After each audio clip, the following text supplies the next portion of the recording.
and everyone should see upper left-hand corner, little flashing red light that indicates that recording is active. And now that we've got that little bit of housekeeping out of the way, let me turn over the presentation to Team 6, the Biogator group, and ask them to share their presentation with us. Good morning.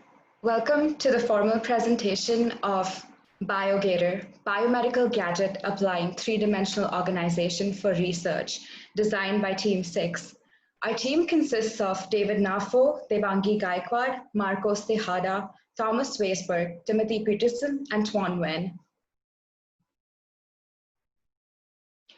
For today's presentation, we will walk you through our hedgehog concept, give you a product overview, explain our subsystem analyses, talk about our design highlights, and then do a cost breakdown.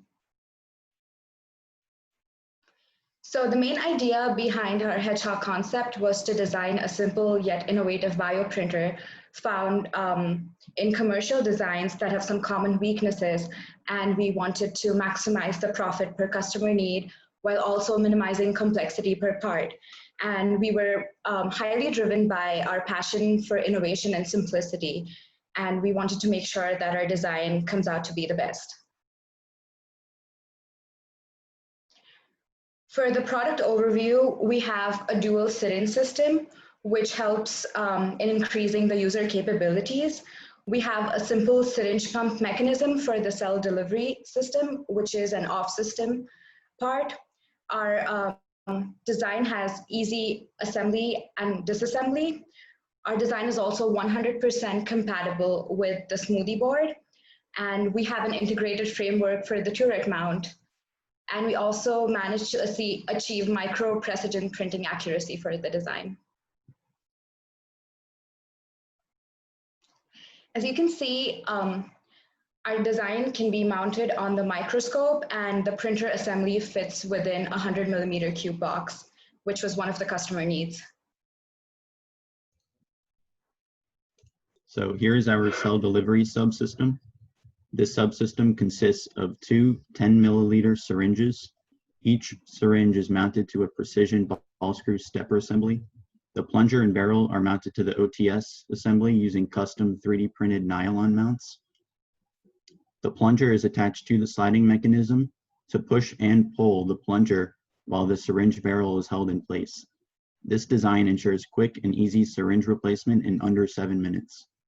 This subsystem addresses customer needs such as feature size for its ability to print between 50 and 200 microns.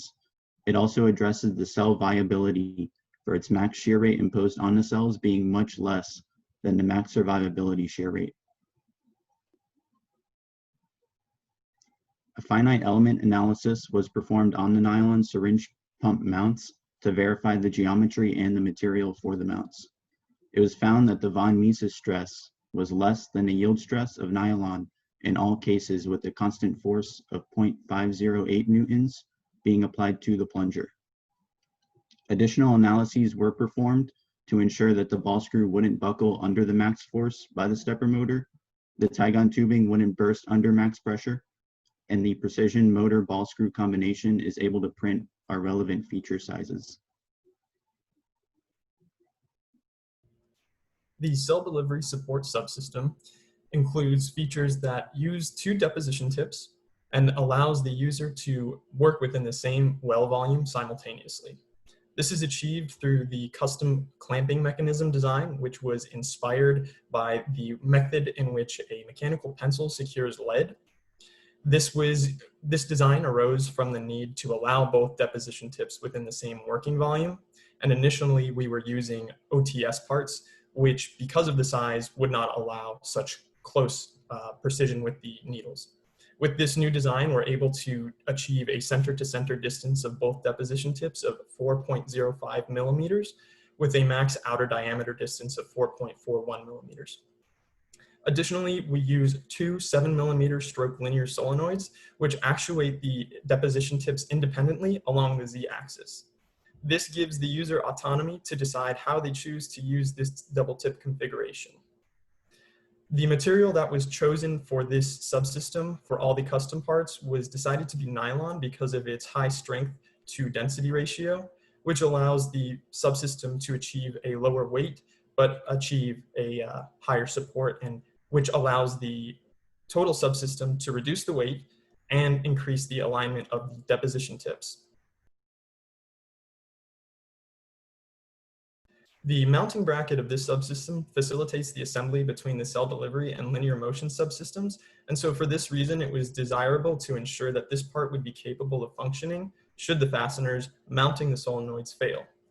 This led to an analysis to determine the minimum plate thickness and was supplemented by an FEA study, and it was determined that a plate thickness of 0.5 millimeters would be sufficient in supporting the solenoids with a von Mises stress of 11.66 kilopascals, which would be well below the threshold of nylon filament used for 3D printing. Additionally, we wanted to ensure that the custom clamping mechanism that we were using for the deposition tip would be capable of securing the needle tips such that they would not slip out and such that it would ensure alignment along the vertical axis. What was found was that a minimum normal force relative to the deposition tip and the clamping jaw of 0.654 millinewtons would be required. This force is then supplied by the spring-loaded casing, which is used to lift and allow insertion of the hypodermic tubing. Once released, the spring would then force the spring-loaded casing down towards the clamping jaw and secure the deposition tip.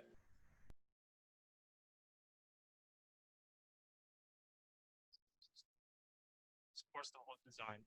Through its custom grooves, the other subsystems are able to mount to the frame. It facilitates ease of assembly and disassembly with screws and T-nuts.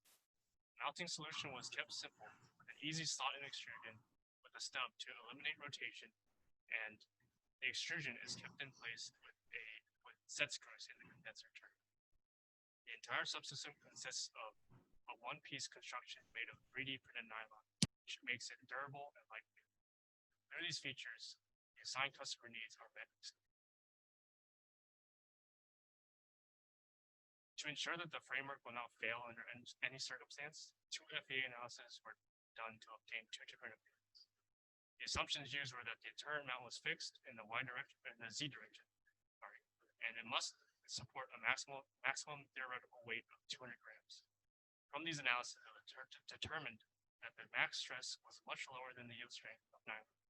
And finally, the max displacement at the edges was found to not affect the alignment of the delivery system. The linear motion subassembly consists of a system of ball screws that move the cell delivery support system along the print area. The ball screws, along with the chosen motors, allow for a linear accuracy of 10 micrometers, which is the minimum required by the customer. A combination of OTS parts and custom manufactured parts allow for the movement of the cell delivery support along the maximum print extents, which is a well of a 96 well plate. Other customer needs addressed by the system are the motion transmission, which is done by flexible shafts from an external motor to the ball screws. It also abides by the BSL-1 environment requirements, and it's capable of fully functioning in a clean room. A finite element analysis was carried out on the main lead screw, which supports a weight of 30 grams and no threats of bending or buckling are present.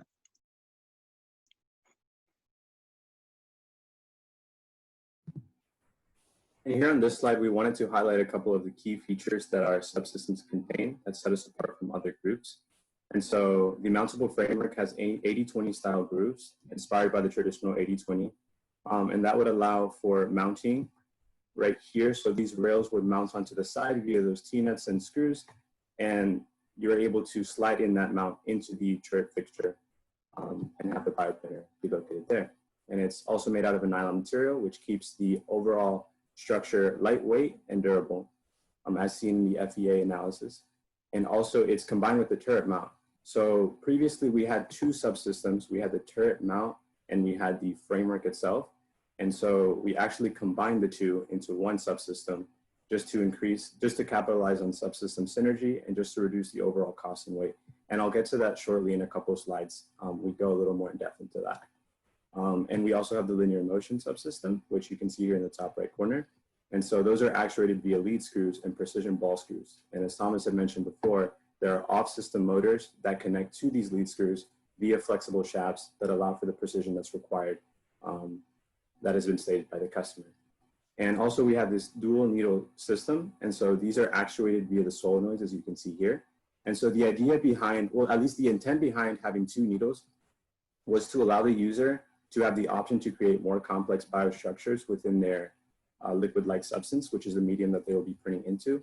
And so we kind of just wanted to open that door up to them and allow them the opportunity to do so. It can also fit within, as I mentioned, it fits within the same well, and it can handle both deposition and extraction. So one needle isn't limited to one method. They can achieve both. And so here's our cost analysis breakdown. And so on the left side, you can see all of our different subsystems and their respective costs. And due to the fact that many of these materials will be made out of nylon and they will be 3D printed, they come out relatively cheap. As you can see, our raw material is nylon. And it comes out to an overall cost of $1,415.20. And so the customer required that we create a bioprinter that is no more than $4,000, but our group had decided to try and aim for making our bioprinter less than $3,000, just to make sure that we ensure profit and that we exceed customer needs. And we were able to do so with this $1,415.20. We were able to do so and achieve both goals. And so why the Biogator should be chosen for prototyping. It's a simple design, ease of assembly and disassembly. It's also low cost and high margin. So as I mentioned in the previous slide, it's $1,415 with 20 cents. But there's a lot of room for profit in that. It's very easy to maintain and also quick part interchangeability as well. And it's highly optimized for the ease of manufacturing through engineering analyses. And as you saw in the previous slides, we conducted analyses on every subsystem just to ensure that the Biogator is able to perform in the environment that it will be put into. And a couple extra functions just to satisfy the customer and to ensure that customer satisfaction were the dual needles to allow for more complex biostructures to be fabricated. And those are actuated via the solenoids that I mentioned in the previous slides. And here's our turret mount design progression. And we put this here because we wanted to showcase how our headshot concept actually came into play. And so this is actually on the left side here. This is what came out of our preliminary design stage. And pretty much just to break it down. So this was what I was mentioning before. We actually had two subsystems. So we had the turret mount and the framework. And the framework isn't shown here, but this was meant to connect onto that framework. But this turret mount, the idea behind it is that there are these two pillars that are located inside, and there's a compression spring between them, and these two thumb screws fasten into these pillars. And so the idea was to pinch these thumb screws together, thus compressing the spring and bringing these two arms, being able to retract the two arms into the subsystem. You would then insert it into the turret fixture and then let go. And the idea is that the compression spring would come out, the two arms would protrude out, and they would interfere with the bottom interface of the turret fixture. So they would kind of hang there and support the weight of the bioprinter itself. And that was kind of a long explanation. So as you know, like it's a very complex structure. There's a lot of things that could potentially go wrong. So after our design review with Dr. Trom and taking into account the fact that the turret fixture itself has set screws and a clamping mechanism to hold whatever structure is placed into it in place, we decided to redesign. We decided to go back and do a little bit more research, redesign this turret mount, and we actually came up with this subsystem right here. And so, as I mentioned before, it's a combination of two different subsystems. So we have the framework and the turret mount together. And the problem with this is also the fact that it's in contradiction with our headshot concept, since we want to keep things simple. So we went back to that driving principle that was, that drives pretty much every decision that we make in this design, just to keep things simple, keep things innovative. And we came up with this concept over here. So this is kind of like the progression that we went through, at least specifically with this subsystem.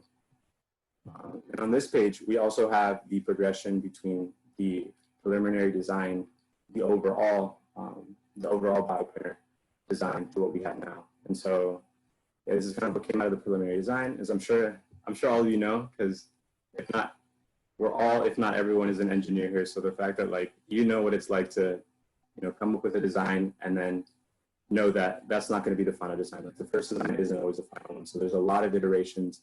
The process can get very tedious, very meticulous, but this is kind of what we went through this semester. And so we came up with this design, and I believe there might have been one other iteration before this one, but that's kind of how the process went for us, just iterating, designing, redesigning, and we finally came up with this concept on the right side. And so this concept on the right side down here is the Biogator and fulfills all customer needs while including special features to ensure complete customer satisfaction. And yeah, that's our presentation. Thank you, Dr. Traum, the University of Florida, and our capstone sponsors for your time, and also for providing us the opportunity to grow as engineers, to grow as professionals, and to put our skills to the test throughout this course and during this design. And yeah, if anybody has any questions, any suggestions, or any feedback, we're open to that.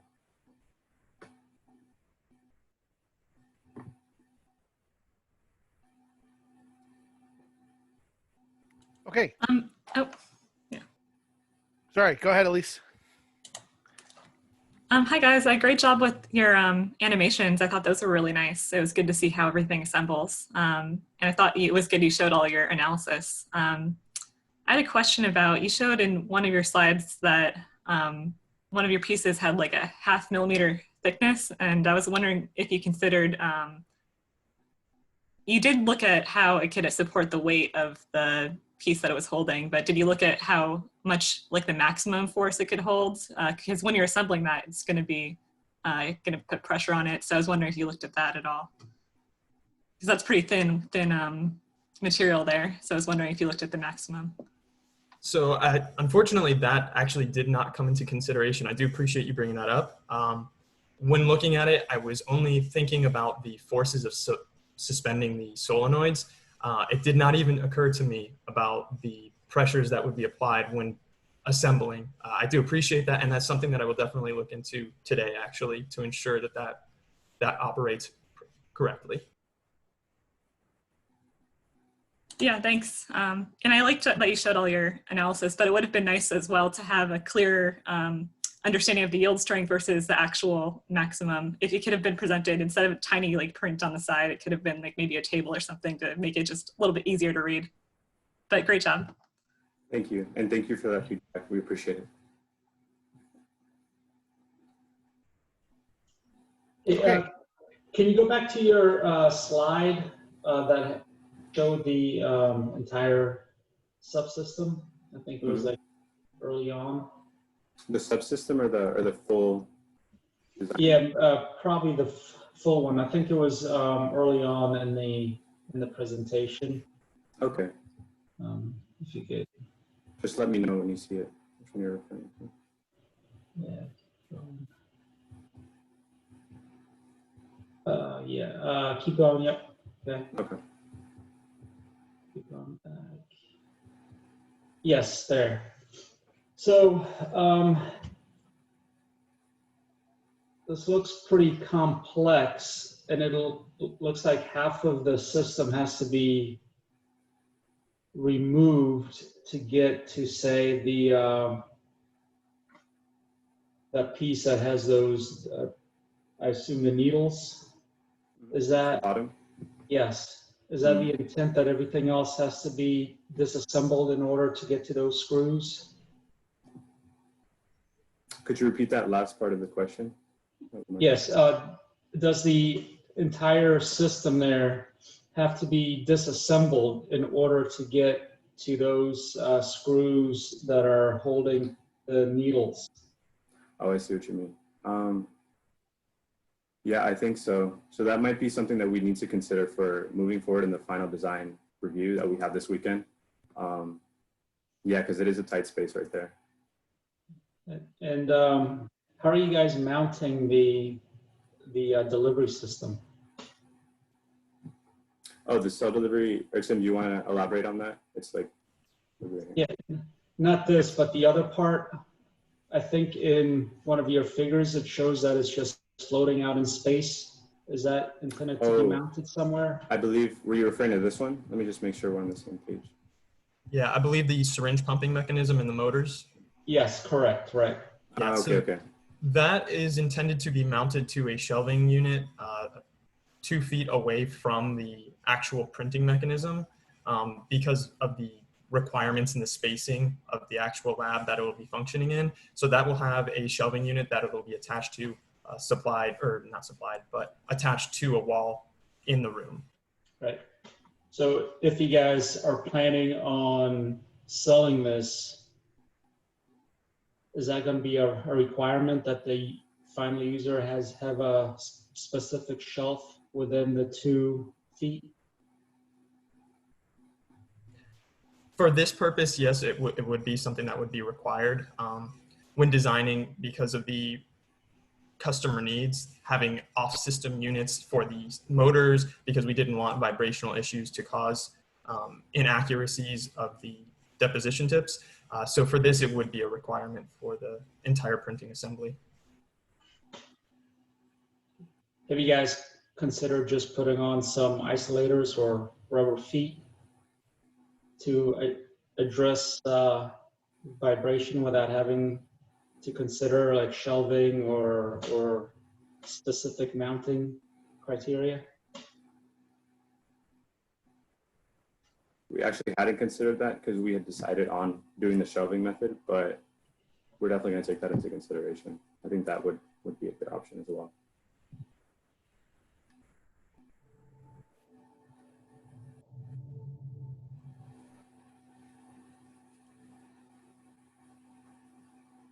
Thank you, by the way. We appreciate that, honestly. Okay, any additional questions?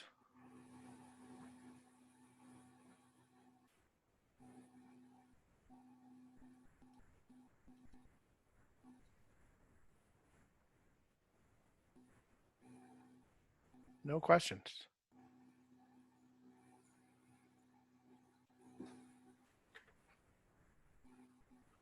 Okay. All right. Well, as seen, as there are no more questions from the gallery, we can wrap up there. So let me stop the recording process.